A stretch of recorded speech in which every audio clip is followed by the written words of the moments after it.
Hello, listeners. This is Matt Porter, host of the Kiss Room. I wanted to comment on my list and to give you some context. And I have been getting the new albums as they were released since the mid-'70s. Yes, I'm an old dinosaur that remembers when all these were originally released. I've gotten each album as it was released since probably around Rock and Roll Over, so there's definitely a bit of nostalgia mixed into the rankings of my albums. I experienced the albums as I was growing up, so my memories of those times are certainly a part of the list because the Kiss albums have always been a soundtrack of my life. So I didn't pick up a stack of CDs in 1996 and say, what's Kiss? Or download 100 MP3s and try to make sense of it all at once.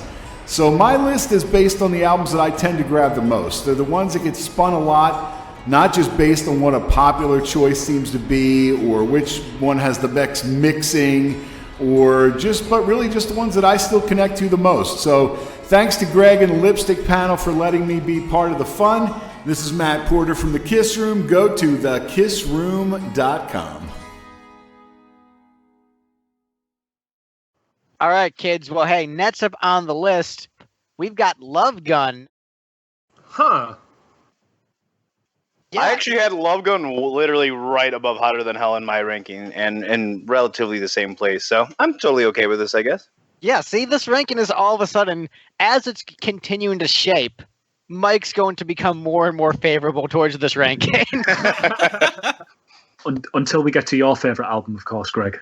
Well, you know. Oh my goodness, we haven't. I totally forgot that we haven't mentioned one of the worst Kiss albums yet. We're not going to get to it this week. Oh my goodness. Greg, you'll set him off even more. We're not talking about Crazy Nights this episode? This is insanity. I mean, that's right. It really is a random order. Like sometimes we'll go in Mike's order and other times we'll just randomly pick Kiss albums. Sorry, continue. But yeah, I mean, you can just talk about Love Guns and show Love Gun is a Kiss album that I like a lot, but just doesn't rise to any sort of all-time Kiss favorite. So let's see, I ranked 24 albums because I thought the inclusion of Jigoku Retsuden was abysmal. So not even because I hate it like you guys do. I actually probably like it more than all of you, oddly enough. But so out of 24 albums that I ranked, Love Gun is at 13. So I mean, it's like solidly right there. It has 13 points from you because I counted Jigoku as your bottom because I didn't feel like DMing you asking where's Jigoku rank. I'm yeah. I think it has some awesome songs. I love I Stole Your Love. I mean, Love Gun is a classic. I guess I pretty much like all the songs on it. I even like the cover of Then She Kissed Me. It's just another good collection of Kiss songs, but it's definitely not the peak, I think, of that classic first 6 studio albums Kiss or Kiss in general. It definitely, the overall concept of it and the songs of it and everything definitely embody like 1977 Kiss. But I think there's just enough other Kiss albums with stronger songs overall to just kind of push this one in the middle for me. And the production's okay. Could be better. Yeah, so I'm looking at my ranking. I gave this 18 points out of a possible 25. I'm looking at the one I ranked right above it, and I'm really wishing I had switched them. But doesn't matter. I think this one has maybe my second favorite production out of all the 70s albums. I think Rock and Roll Over has better production, but I think this is maybe my second favorite. I think it's a good mix, good clarity, and I think the songs are great. I Stole Your Love is fantastic. Love Gun is great. Christine 16 is a great song, albeit with terrible lyrics. Hooligan, Shock Me, Then She Kissed Me, Almost Human. There's a lot of really great stuff on this album. I think that Chris Lathrop is a madman for giving a hell to Love Gun on Pot of Thunder and saying, yeah, this song isn't that good. Look, it is as good of a song about a penis as one can write. And the thing is, yes, it is ridiculously stupid lyrically, but man, is it a hooky song with some great riffs. I Stole Your Love. there was a part of me that was like really hypercritical of the lyrics when I was younger, like, haha, this could be about statutory. But if you actually like read the lyrics, it's definitely not about that. It's just about like power dynamics in a relationship where a woman is trying to have power over men by treating them cruelly, and then she actually falls for a confident man who isn't falling for her tricks. So really, I Stole Your Love is actually not terrible lyrically, and I think was being a hypersensitive millennial snowflake overly criticizing things rather than accepting what is actually in front of me when I'm looking at the context of the piece. Overly criticizing that song when you could be overly criticizing the song that is about statutory. Right, when I could just overly criticize Christine 16, which like all the problems that like I imagine in my head about I Stole Your Love are just literally there in Christine 16. So I Stole Your Love, unfairly criticized by me in the past, and so I apologize to that song.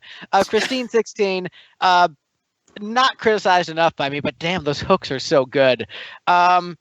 But yeah, I mean, it's got the first Ace sung song in the catalog. It's got Hooligan, where Peter is like remarkably stupid in that song, and it's kind of amazing how stupid he is in that song. Like, this is a great, fun album. I love it. So let's flip the spectrum, go down to Steve, who ranked it, I believe, the lowest.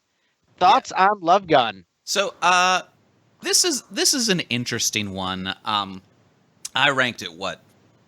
5th from the bottom. Yeah, I gave it 5 points. This one's kind of tricky in that it does have some like highlight tracks, like they do Then She Kissed Me, which is, stone cold classic no matter who's doing it. It's got Love Gun, which, as much as I want to hate that song for its dumb lyrics, it is a very catchy song. Right? And I Stole Your Love, which also is, pretty dumb lyrics, but also very catchy. And then it's got just like some super bottom stuff. Like Christine 16 is never a not gross song. And any album that features that one, I'm like, oh, let's just keep bumping that one down. And we went over it in greater detail, but like Plaster Caster is somewhat a fraught song. Like you could debate about whether it's ultimately bad, but I feel like it's contentious at best. And, it is gross. Right. But also, in fairness to Plaster Caster, like, as problematic as it is, even the person who it was written by was like, but it is catchy. Right. If they just talked to her before releasing it, it would be fine. This would be one of those songs where like, yeah, here's this person who does a thing and it's cool. We respect her art. And she was like, yeah, they respect my art. It's cool. It would have been great. But instead they're like, we're going to write this song about her and pretend that she did this thing to us. And she's like, well, I didn't. Though. Well, it's 100% Gene's audition. Right. I think that was Gene's way of being like, hey, just throwing this out there. In the same way that like Kanye didn't tell Taylor Swift, like, he said, hey Taylor, I'm going to sing a song about you. He didn't say in the song, hey, I want to talk about how I want to bang Taylor Swift and how I think she's a bitch. He didn't tell her what the song was about. So really, Gene Simmons is just the Kanye West of 70s rock music. Simmons is the Kanye West of 70s that's rock not music. necessarily inaccurate. But once again, I'm still so satisfied that like even like a person who should be horribly offended by the song has to admit, yeah, but Kiss writes catchy stuff. Like across the board, the consensus is, as problematic as this album is, it's still catchy. So what we're saying is that Gene Simmons' 78 solo is the college dropout of the Gene Simmons catalog, and Asshole is the graduation. I would make a Life of Pablo joke, but I haven't actually listened to that album. I guess that would be the Vault, because that's the one he kept on working on for years and years and adding more songs to. Yeah. All hail Jesus. Because, with a G, Gene. Jesus. I didn't get it at first. I like it. So let's. Man, I would listen to a collaboration between those two called Jesus. That sounds amazing, actually. I mean, at this point, I would kill for a Gene Simmons Kanye West collaboration album. I mean, it would be Asshole meets Kanye West. It would be a disaster. Asshole Square. Asshole v. Asshole. I mean, it would still be fascinating. There are so many good titles for this album. They just need to do dozens of them. I mean, Kanye already collaborated with Paul McCartney. He might as well collaborate with the next greatest bassist he hasn't worked with. Yeah. My beautiful, dark, twisted asshole. The asshole of Pablo. Yeah. So, Victor, that seems like a really good transition to get your thoughts. What are your thoughts on Love Gun? It has some really good songs on it, and some that just don't stick with me. And then it also has Christine 16, which is I just I miss the MIDI piano. You're like, why are they playing a real piano on this? And then I think sounds nothing like FF7. Exactly. So they put the Christine 16 on there, and then they're like, you guys, this is a bit much even for us. We should probably cover And Then She Kissed Me, just a preposterously chaste song on the end, just to balance all of this out. I like this idea that Kiss is obsessed with some sort of universal balance. Oh, yeah. I mean, this is just another way in which what do you think the Kiss black and white is for? Yin and yang, bro. Yeah, this is just another way in which they're Kiss just a and Final Taoist Fantasy, band. It's just like they The cross kiss that over can once be again. kissed is not the eternal kiss. What is the sound of one lip kissing? I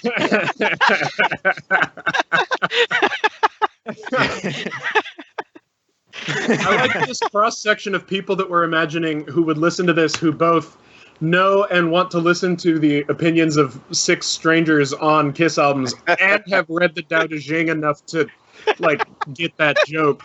To be fair, you don't have to have read much of it to like everybody knows the one hand clapping one. Yeah. Anything that got referenced on The Simpsons, we can probably assume there's like 30% of Kiss fans are gonna get. Yeah. The other thing is, I think I talked in the last episode about me getting Psycho Circus and Carnival of Souls mixed up. It was not too long before I submitted my rankings when I got Love Gun and Lick It Up mixed up. I had intended to listen to Lick It Up, and I listened to Love Gun on accident, and I was like, wait a minute. This is gross in a different way. And I don't know what it is. I think I might be stupid. But I was listening to it because I remembered Lick It Up being good, and then I was listening to Love Gun, and I was like, but this isn't as good as I remember. And it's like, oh, because I'm not listening to the right album. So I just, Love Gun doesn't really do it for me, but there are high highs, mostly the song Love Gun. Fair enough. Well, let's go to the opposite end of the spectrum. Jamie, you ranked this the highest. Why do you love Paul Stanley's dick so much?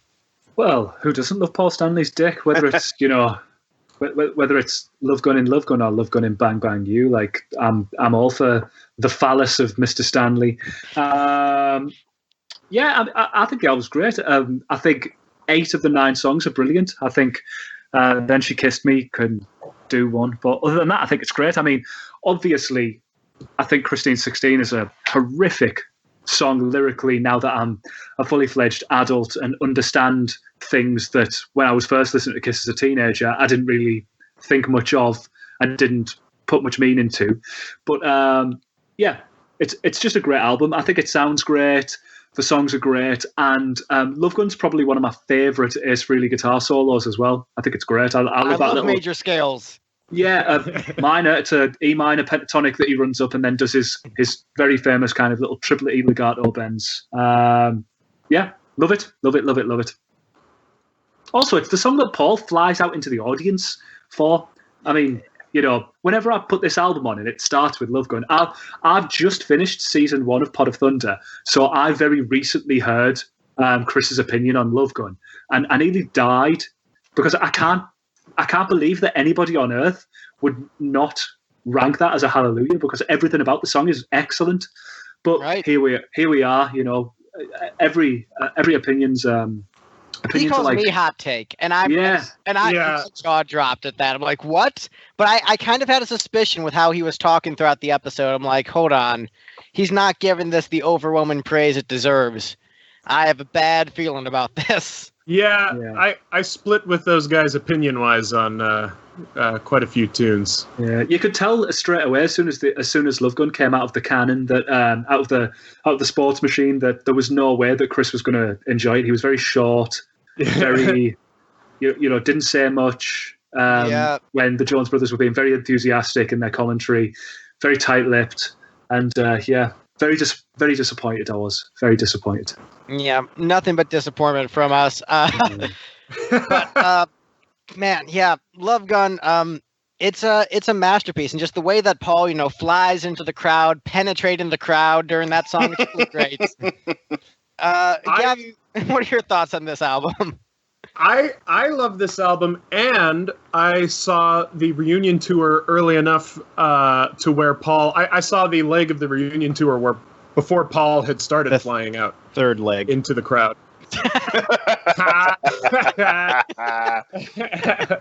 Nice. I mean, Love Gun. I put it in my number 5 spot. It is the epitome of the. Well, not the epitome. It's I liken this album to Return of the Jedi. In that it's a David lot Lynch of fun. should have made it. David Lynch should have made it. It's a lot of fun, but it's the two that came before it were structurally better.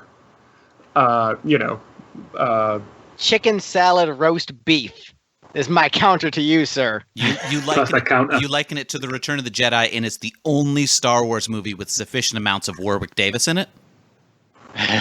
He's got points. That's true. Warwick Davis did a lot of the bass tracks, and he played. I still need to watch Willow. Played congas on Almost Human, which, Almost Human. That song alone is worth the price of admission. That should have been done on the Love Gun tour. Can you imagine Gene spitting blood, and then congas, congas are wheeled out, and he hands his bass to Warwick Davis, who trots out on the stage wearing a little puffy dragon costume, and Gene just starts ripping a massive, nasty, fat conga solo, and then counts in everybody, and they go into Almost Human, and he sings from behind those congas that are scissor lifted out over the crowd. That would have been amazing. Then a Stonehenge monument appears on stage. I'd like to see Gene fly 50 feet in the air with the congas attached to him. Oh, there you go. Yeah. What could go wrong? This album, it sounds great. The songs on it, I mean, it's got a whole bunch of classics. I mean, I Stole Your Love, it just, And anyone here listen to History Science Theater? Another wonderful Kiss podcast? Of course, there's a podcast named that. And Steve, they're a bunch of Canadians. They're Edmontonians. Oh yeah, take that. Yeah, they're all up in Edmonton, and they sit around, drink beers, and talk about Kiss. It's a great show. I mean, shout out to eating craft dinner, talking about how great bare naked ladies are, and ketchup flavored chips. Yeah. Oh, sorry, all dressed and ketchup, but all dressed. But there's a great when on their episode about the album Love Gun, they're talking about it, and one of the guys kind of goes, sometimes I think that's overplayed for me, Love Gun. And the guy next to him goes, all right, Love Gun. And then he goes, oh, no, wait, I do in fact love that song. And I know that's the Live 2 version, but even that opening, it's like, it gets you. It gets you. And listen closely to the drums on Love Gun. It's double tracked. There are 2 people playing. Yep. Yeah, it's pretty amazing. Which one of them is Warwick Davis. In Paul Stanley's book, he only claims that they had to hire someone to do the bass drum hits that Peter couldn't. And when I first read that, I had this very funny image of like some poor New York session drummer sitting there with just a kick drum and a rather perturbed Paul Stanley sitting in the control room going, "You better hit all those notes." And him just sitting there, and like not trying to hit the main one, so just hitting that shuffle, it'd be funny. Great album. Christine 16 is kind of remarkable in that it was creepy when they wrote it, and then it got creepier and creepier as they got older. So by Unplugged, it's at like maximum creepiness. And I mean, then they then- redid it for Jingoku. That's right. And okay, so yeah, sorry, Jigoku was like maximum creepiness, but then you see that backstage footage of them doing it at like an audience kind of acoustic meet and greet show back when they were able to do those. And Gene singing Christine 60. And then it got funny. So like it's amazing, you know. Because really, honestly, now if they were to do it, that's how they should do it. Because in '77 they were all in their And late it's still 20s. the appropriate age difference. Right? Exactly. It's the same age gap. Only In- now it's legal. You In know? the same way that Alice Cooper, when he turns 80, needs to change the lyrics to "I'm 18." Exactly. Yes. If he doesn't do that, that's going to be the biggest missed opportunity of his career by far. Also, you know, like, good for Christine that she's going back to school at 60. Oh yeah, that's a good Like, point. just like, good for Going her. to Like, going to community college, taking a couple classes, Yeah. realize that ultimately she's going to end up in debt and it's not going to go anywhere because this economy is collapsing. I But mean, hey, she's trying. She's just about retired, so she's just, you know, she's learning what she wants to. She's got But a she's sugar daddy also- in Gene. So clean. You know, she's taking that woman studies classes because, like, I don't know how to be a woman. It's I like that you say that because I'm pretty sure most Kiss fans are like, "That's what you study, right?"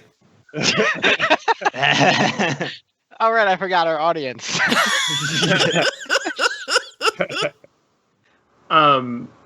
but Almost Human is savagely funky. It I like that. grooves. Savagely funky. Yeah, I mean, it's like it's the same Gene Simmons that it's the same place in Gene's brain that gave us "Burning Up with Fever" on the '78 solo album. Sure, I agree with that. It's the same Gene that. Well, I'm trying. "I'm an Animal" is a good song too. That's basically my whole point. It's also the same thing. He's almost human. He is. He is an animal. Exactly. Yeah. That's about as close as They're you the can get. same song. Except one of them actually has, like, cool music behind it. I can honestly say that one of them does because both of them do. Ooh, touche. Ooh, touchy. Well, kids. Oh, go ahead. Shock Me is real good. Tomorrow and Tonight is like an unsung Kiss classic. You're right. That's a great tune. Yeah, it's I mean it's Shouted Out Loud Part 2, but it's Shout Out Rob, but more aggressively 50s. I always find it to be like Paul Stanley trying to write a Phil Spector tune, which is interesting because they Then She covered- Kissed Me. Right. yeah. So Tomorrow and Tonight sounds like Paul Stanley trying to write Then She Kissed Me. It's the Empire Strikes Back to Shouted Out Loud's A New Hope while being entirely on Kiss's Return of the Jedi. Can you explain that in Teenage Mutant Ninja Turtles? So basically, I Translate pledge Star Wars allegiance to to the Turtles. state of rock and roll is the Rise of Skywalker of the Kiss catalog. So wait, which one is the No, Weird Al it's- song that describes the entire plot of Episode 1 Boomerang. shortly before its release? The Elder? Yeah. Sorry, I meant which song on this album? The Elder? Yeah. Yeah, I'm kidding. I'm kidding. famed Love Gun. Got If Love he- for Sale. Yeah. If the Elder was on Love Gun, it would be much higher for me. Oh, here's my life hack for Got Love for Sale. Don't listen to it. Well, no. It's a fine song. It's a fine song. But the background vocals that come in on the chorus, listen to them while thinking of the line, "I love this apple," and that's the only thing you'll be able to hear. Also, Instead of "Have Love Will Travel." Sorry. Gene did Love for Sale, right? Yes. So Gene had Love for Sale, and then Paul went ahead and stole it. Oh. That's fucked up. Yeah, Gene was gonna give it to. Well, you know what? I think this was at the time when Paul Stanley was still a socialist, all about just stealing, taking things from other people, versus Gene believing in the free market, believing in capitalism. Like, no, you don't steal things, you sell them for fair market value because the market solves all ills. And do you know what Peter believed in? Capitalism. No.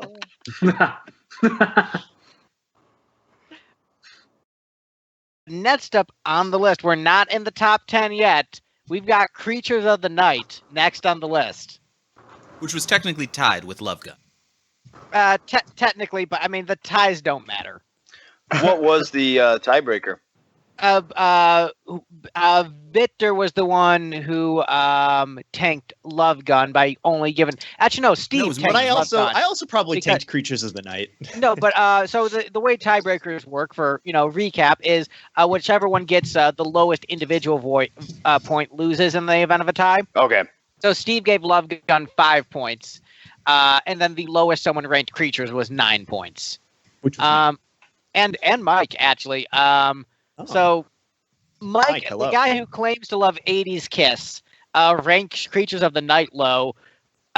Mike, why are you so full of shit? This is great. Why am I so full of shit? Like, come on, this is No, a I pretty mean, hot take. Creatures This is of a the hot Night take. is awesome. Don't get me wrong. I'm looking at my ranking right now. It's Yeah, just there's not some. Asylum awesome. It isn't Asylum awesome. That is correct. I mean, there's some wiggle room. Could I put it above Animalize? Sure, maybe. Destroyer, sure, maybe. Yeah, I mean, it rocks more overall than Destroyer. Destroyer just had a little more like true Kiss classics for me, I guess. I don't know. Creatures of the Night.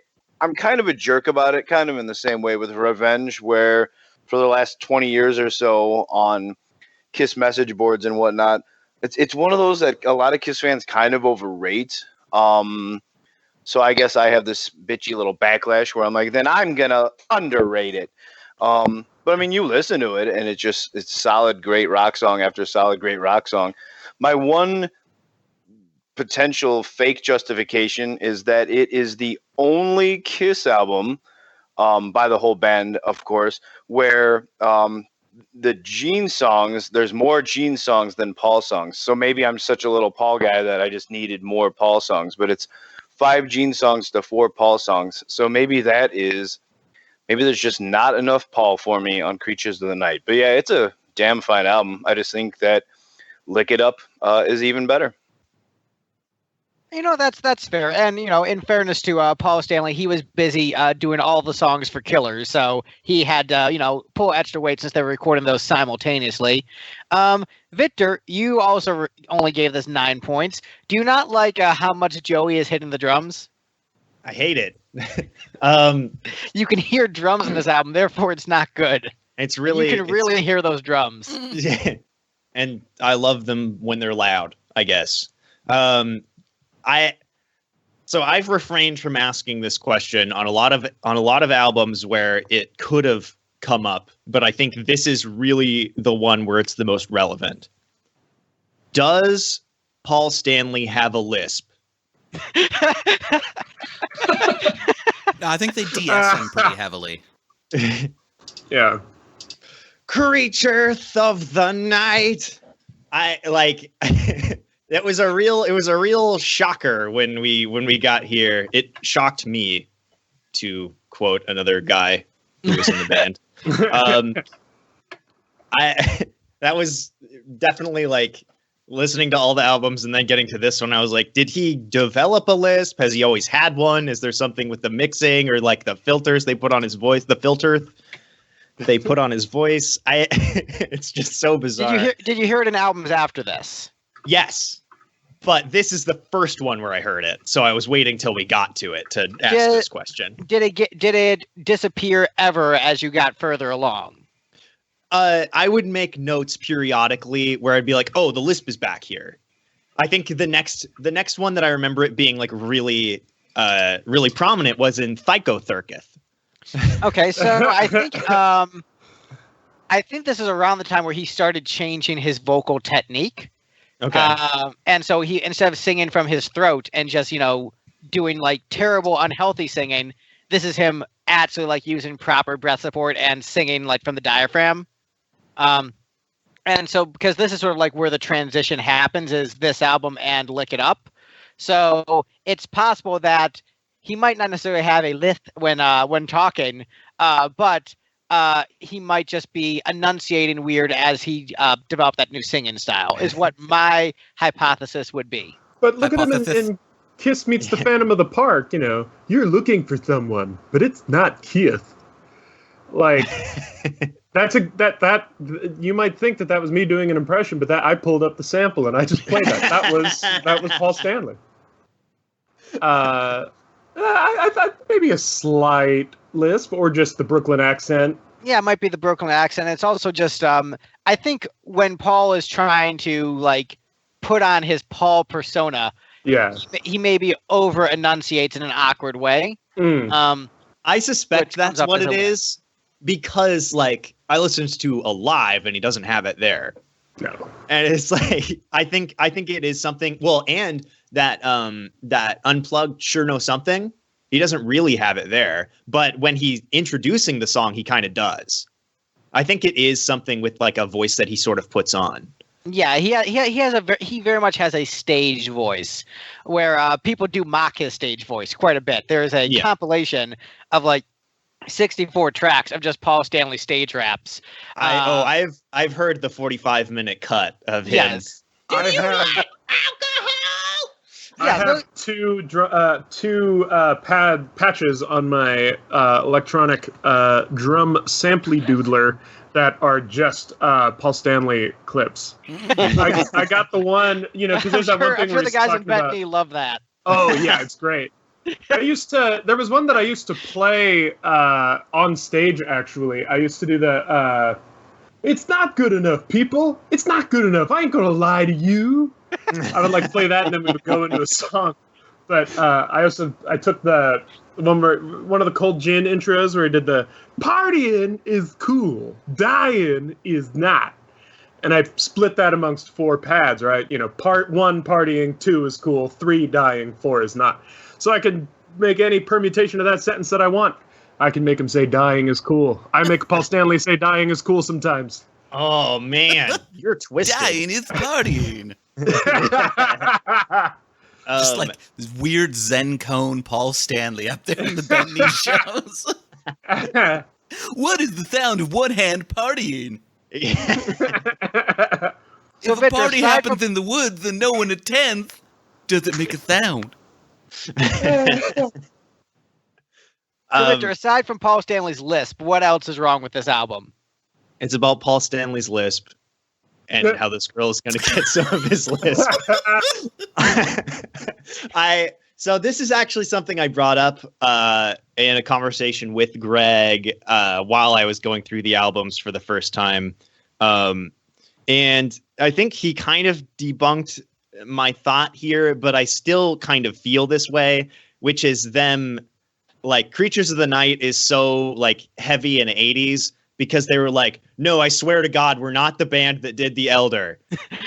We're cool. We do cool shit now. And I thought The Elder was cool. So this didn't quite hit me the right way. I do like a lot of the songs, but I think as a full album, it kind of grates on me by the end. It's just a little, I love it loud in small bursts. Right. It's a little too much not The Elder. Exactly. Like imagine if it had been The Elder. I mean, we'll get to that much later in the ranking. Let's see, Gavin, you're the Nets' lowest ranked, so you're a drummer. Why do you not recognize this as brilliant?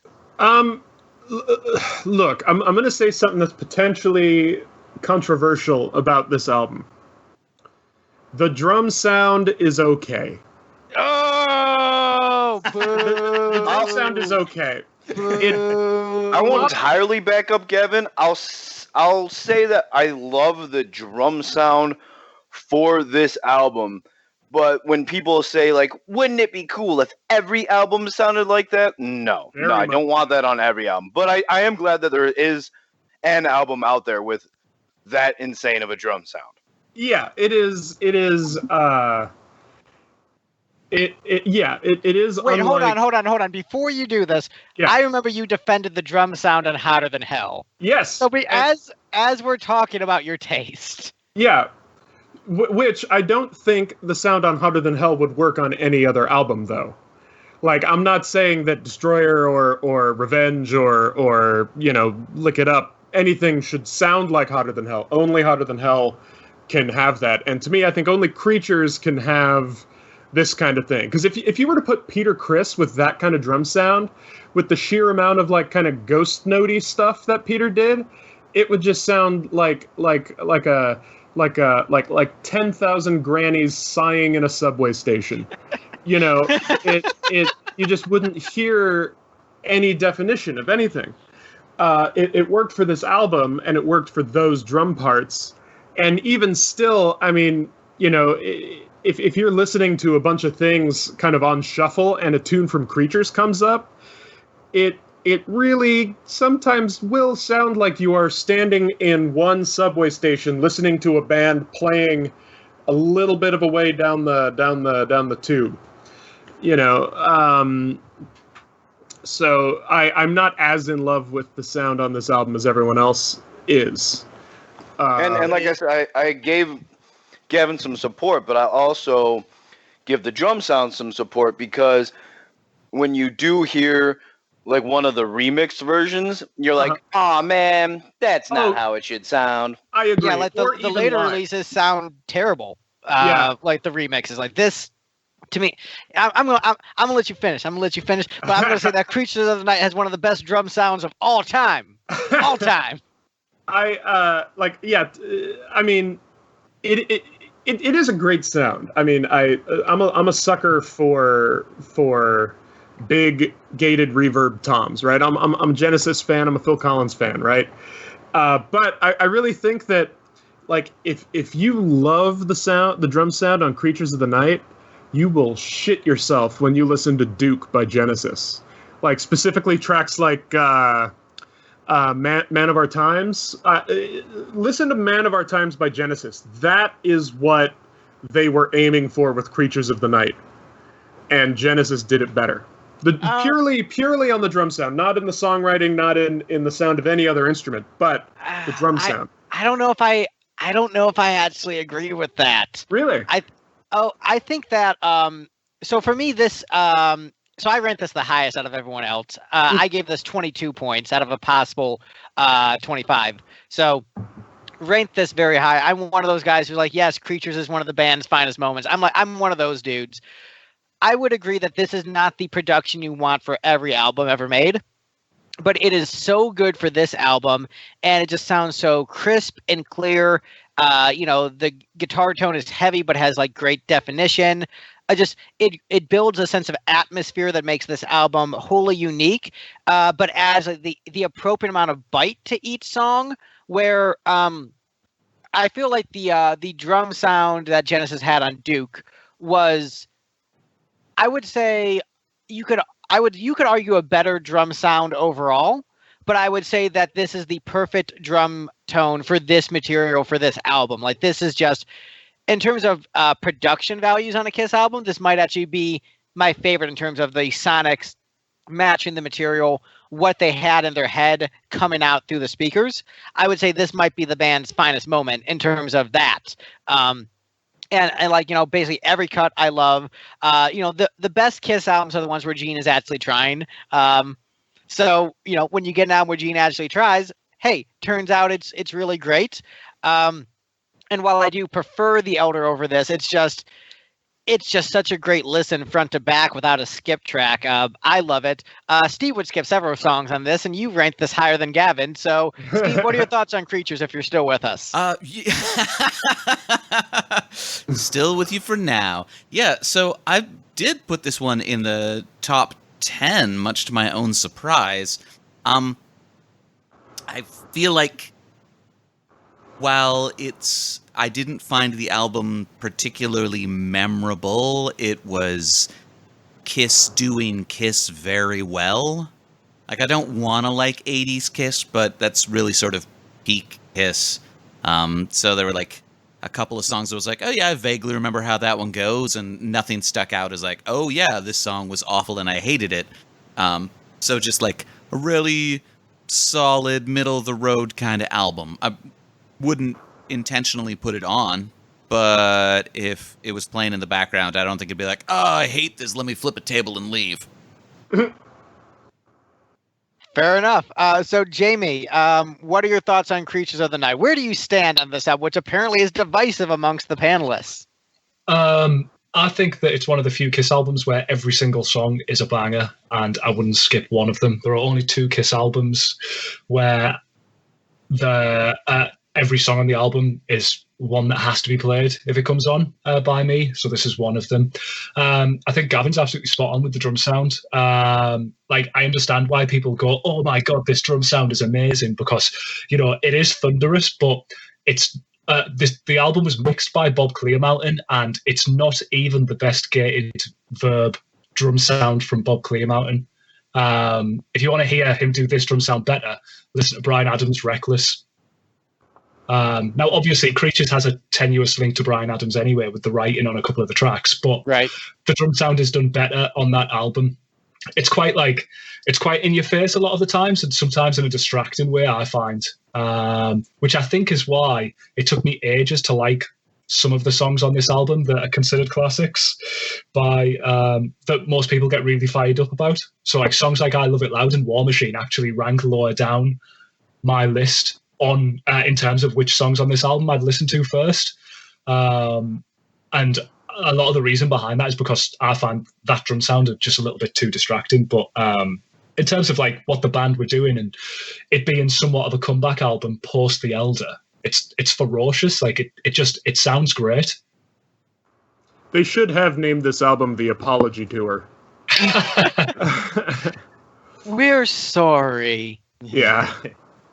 Except they shouldn't have been sorry. I agree. Well, I agree with you there. Yeah, I also agree with you. Even though this is a top 5 Kiss album for me, it's still not The Elder. Yeah, it's not top 1. Right? Yeah. Yeah, Victor, you should really watch Kiss promotional materials from around the Creatures era. There's a wonderful press conference where Ace is still there and talking about how he played all over the album and how Paul's getting good at guitar, he's almost as fast as me, and this album it's pretty heavy stuff, it's pretty metal stuff. I'm excited to have been on this album. I was definitely on this album, no one but me. That kind of thing. Or when they were on the Flo and Eddie show, and Paul and Gene are visibly annoyed at Flo and Eddie. Which is a common thing with people interviewed by Flo and Eddie. David Bowie has a very contentious interview with them, too. Ah. I saw one interview when Creatures first came out where they insisted that they were still proud of The Elder, but were returning to doing something different, but they were still artistically satisfied with The Elder. And it's funny to see the only time I've actually ever heard them defend The Elder was promoting Creatures. Well, where was it? Oh, where was it? At one point, Gene's line was, "It's not a good Kiss album. It's a good Genesis album, but it's not a good Kiss album." No, he said it's a bad Genesis album. It's a bad Genesis album. It's not even a Kiss album, I think is what he said. Okay. Well, bad Genesis gets really bad. You know what? That's a whole other podcast I know that you and I will fight on. All I'll say is that Congo, top 10 Genesis song. Anyway, any other thoughts on Creatures of the Night before we move on? A bitch. Thanks for listening to the Lipstick Panel, hosted by Lipstick Generation. Lipstick Generation's music can be found on all major streaming platforms and at lipstickgeneration.com. If you're listening to the podcast on YouTube, be sure to like, comment, and subscribe. Let us know your ranking of the subject in the comments down below. Feel free to leave us an episode suggestion also. If you're listening on Apple Podcasts or your favorite podcast app, please leave a review and tell a friend about our show. Thanks and rock on.